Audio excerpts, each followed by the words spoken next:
So the DA, let's just say, doesn't get a majority in Joburg. They may get, who knows, but they don't, right?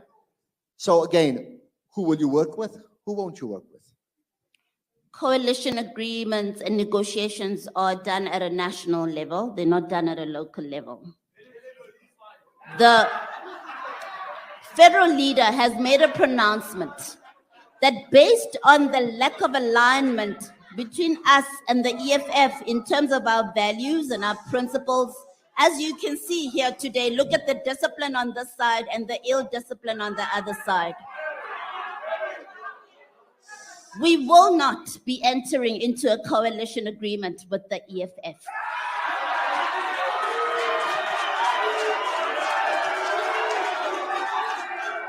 Okay.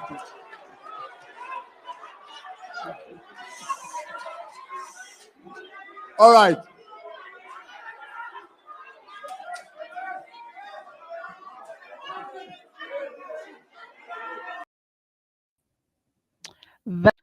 A video featuring Dr. Mpho Phalatse at a conference.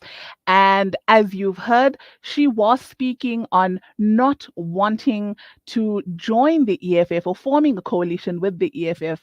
And we've seen now that that was actually the cause of the undoing, where there was a motion of no confidence, and she was, her position as mayor was taken away. On the line, we have Dr. Mpho Phalatse. Good morning, Doctor.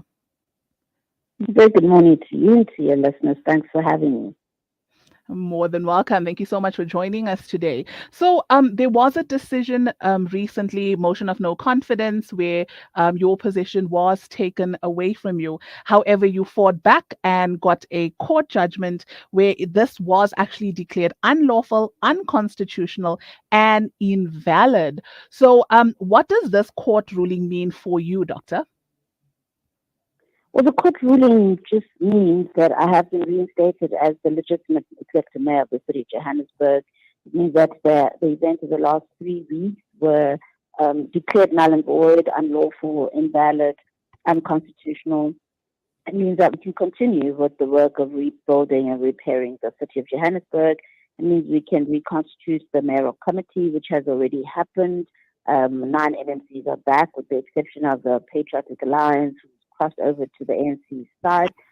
We do have a vacancy in the Health and Social Development portfolio as a result, but I have appointed somebody to act in that position, and we will be negotiating with our partners and various other political parties, and soon we'll make an announcement as to what's going to happen to that position in the long term. So yes, it means we're back in office, and it means the work continues. All right. And what were some of the factors that actually made your removal be deemed as unlawful? Well, it's a series of events, really. I mean, number one, we had a programming meeting that did not collate. Programming is a committee of the legislature, it's a committee of council that determines what items get admissible or admitted onto the council agenda. And it's a platform that has representatives from different political parties. Representation is very important so that the voice of the whole is heard. And we had a speaker that called a programming meeting at very short notice, about 3 hours notice.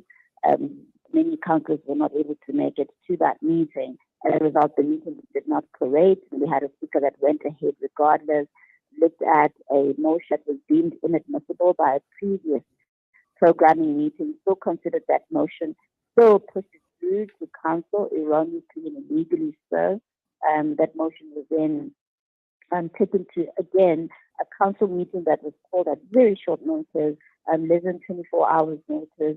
This is just before recess, and this is after she had made a pronouncement in a prior meeting that we would only have a special council meeting after recess, which was going to be after the 10th of October. So she then rushed to have the council meeting at very short notice, a meeting that was deemed illegal in the manner in which it was called and the manner in which it disregarded the rules of council. In that meeting, the inadmissible motion was then passed, and it's how I was illegally ousted. And then there was, again, an illegal election of an executive mayor. No notice was given of this election. It went ahead regardless, and that's how Councillor Dada Morero was then illegally elected as the mayor of the city. So that's the chronology of events that led to my ousting and the election of Councillor Morero, and all of those events were, as you can hear, illegal and have been declared so by the High Court. So there were quite a bit of inconsistencies when it came to that. All right, so tell us, the ANC LED coalition, what are your views on that? Well, my views on the ANC LED coalition is that all they're interested in is to drive corruption. We've seen it, we knew it even before they took over. They do not care about our residents, they don't care about service delivery, they only care about getting their hands on the city's budget. And that is our biggest concern, really, and that's why we've put up this fight, because we do need to protect our residents from the type of corruption that will ensue should they continue to be in power in the city.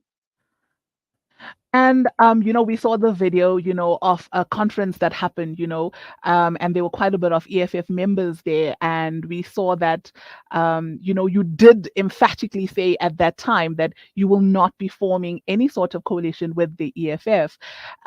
What is your stance on that now? My stance has not changed. As much as I've said, we need to have engagement with the EFF. There's a difference between entering into a coalition agreement with the EFF. And I think both the EFF and the many parties in our coalition agree that we are too different in terms of our values and principles to have a coalition that is loud. Therefore, we're not seeking a coalition. However, I was open to the idea of having engagements with a view to stabilize the government in Johannesburg. We've seen a lot of instability. Even prior to my election as mayor, you'll recall that in the last 5-year term, we had Mayor Mashaba, then we had Mayor Makubu, who sadly passed away after Mayor Mashaba resigned. Then we had Mayor Matongo, who also sadly passed away, followed by Mayor Morani, who became mayor for a few weeks until elections. And then I was elected. So you can see that Johannesburg has really been experiencing a lot of instability. And if you look at developments in the city, you can see why the city is in the state that it's in. We do need to desperately stabilize the city, and we need to look at what best we can do to get that kind of stability going. And if it means that we engage other parties to achieve a kind of stability, we need to consider that. So as far as the EFF is concerned, yes, I did say no coalition agreement. That's still the case. No coalition agreement. I think that's the position of many parties in the coalition. However, many parties do feel like we can engage and look at what we could do to stabilize our government going forward. All right. And, you did mention, the city of Johannesburg not being stable, Now, with this back and forth of changing mayors, what happens to the residents of the city? The ongoing service projects that are in place. So what happens then? Instability is never good for service delivery. It's never good for residents.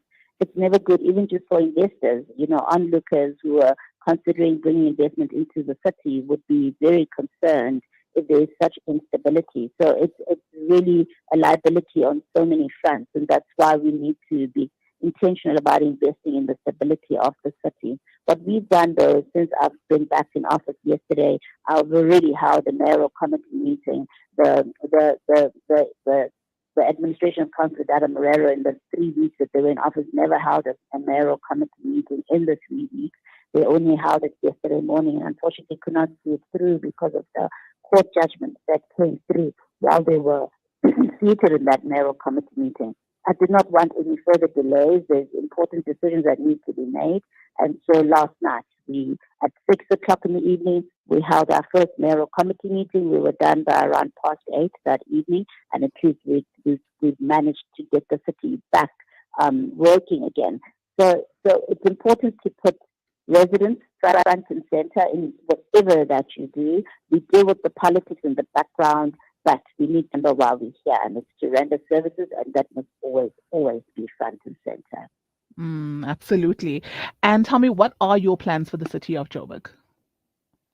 Well, our plans continue. We've reconstituted the multi-party government. We've not changed. Our priorities remain the same. All the MNCs are back in their respective portfolios. There haven't been any shifts, and that was very intentional. Our coalition agreement dictates that certain portfolios go to certain political parties, but it's also important for continuity and for stability. Many of our MNCs were already busy rolling out programs, and I would really like to see them get back to that work. So they are back at work today, and they're pushing various things. I was on a call with the MNC for environment and infrastructure yesterday, and just saying to him, let's get on top of the water crisis, for example. It's something that happened just after our outing, and unfortunately we were not in a position to intervene. He did give me his undertaking that today that's going to be top on his list of priorities, and he'll be giving me feedback later today so we can decide what we're going to do about that. But effectively, wherever that we left the city, we need to pick up the pieces and make sure that the impact of the last 3 weeks is not felt by our residents, and that they continue to feel the impact of a government that cares for them and that's improving the city going forward. I think it's so imperative that, these things are put into play, because it is, after all, the residents that, you are servicing. The ANC, of course, and EFF, etc., are the parties, they obviously not going to take this lying down. Are there any contingency plans in place for you to keep your position? How are you able or going to be able to keep the coalition stable enough to keep your position?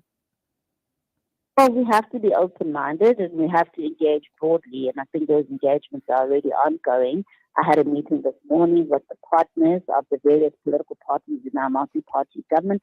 The good news is that all the partners are back on board, except the Patriotic Alliance that's crossed over to the ANC side. So that's already a good indicator that we will be able to rebuild. We do need to work the numbers into our blocks to ensure that we are stable and that we're not ousted. So that those kinds of negotiations are ongoing both at a national level and at a local level. The next few days are going to be crucial. What concessions we're able to give in the next few days are going to determine whether or not we stay in office.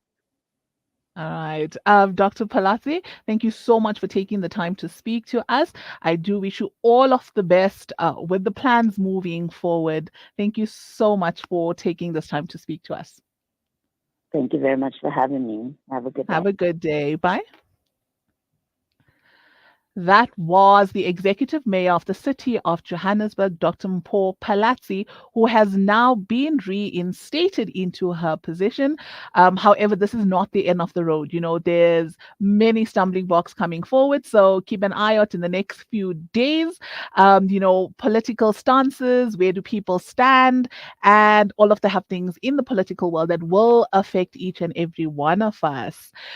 So the time is 11:15. We're going to take a quick ad break, and when we come back, we will be speaking to Sister Fatima, and she's going to be telling us about the upcoming event. Stay tuned.